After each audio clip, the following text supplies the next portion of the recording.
In this video, I'll give you an introduction to the key data types and data structures in Python, especially those that are most relevant for you in this course and in future machine learning projects. It's really important to know the type of data you're working with and how it's structured for a host of reasons. Most notably, certain machine learning libraries require that your data is of a certain type or structured in a certain way, so it's important to be aware of what you're working with and what's available to you. There are many types of data in Python. I've outlined some of the core data types on this slide. First, we have numeric data, and there are two key types of numeric data that you'll encounter. We have integers and floats. Integers are values that don't have a decimal place, and floats are values that do. We also have a lot of sequence data types in Python, and I've given you some examples here. So first we have strings. Strings are always contained in quotation marks, and they often contain words or sentences or even paragraphs. They're usually for text values, but they can also include numbers, lists of numbers, etc. As long as something is contained in quotation marks, Python is going to see it as a string. Now, lists are a very different type of sequential data. They're stored in square brackets, and they can contain multiple different types of data. They could have numbers, they could have strings, integers, floats, etc. And they're very flexible. You can add to lists, you can change the order of the elements of lists. They're very flexible, and we work with them a lot in machine learning. And this is what really differentiates them from tuples, which might look quite similar to lists. So first and foremost, tuples are contained in parentheses and not square brackets like lists, but tuples are completely immutable. We can't change the values that are contained within them. So they're often used for something like printing out the prediction results for a specific model that you're training, or something else that is not necessarily in need of being changed. Finally, we have dictionaries. So you can see again, we have a sequence of elements, but instead of just having one value in each element, dictionaries contain multiple. And so what we're working with here is a key on the left of the colon and a value on the right. And you can use a dictionary to look up a certain value using its key.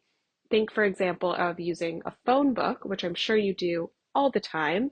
You might want to know somebody's phone number, and instead of having to remember the position of the phone number on a very long list of phone numbers, you look a person's number up using their name. And that's basically how a dictionary functions as well. You look a value up using its key.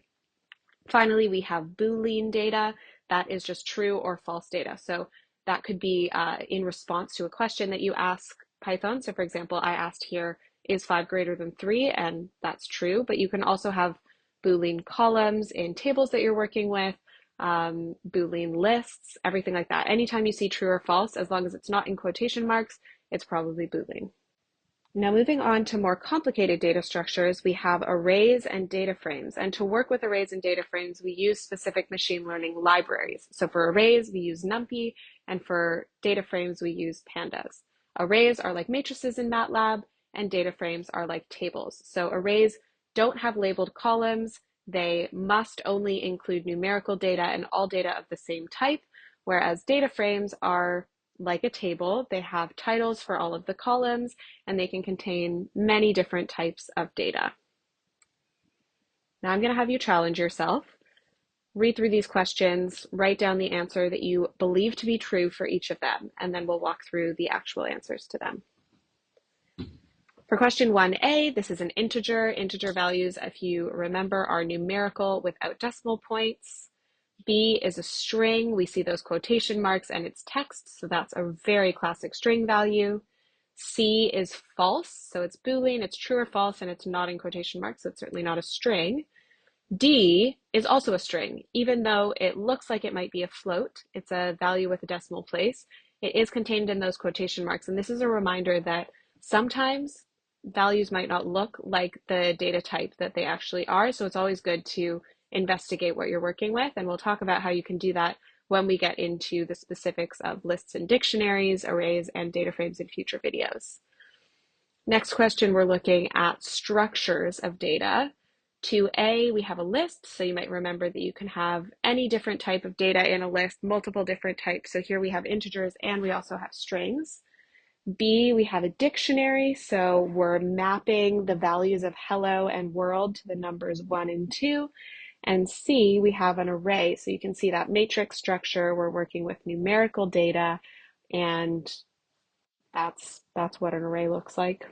So thank you so much. See you in the next one.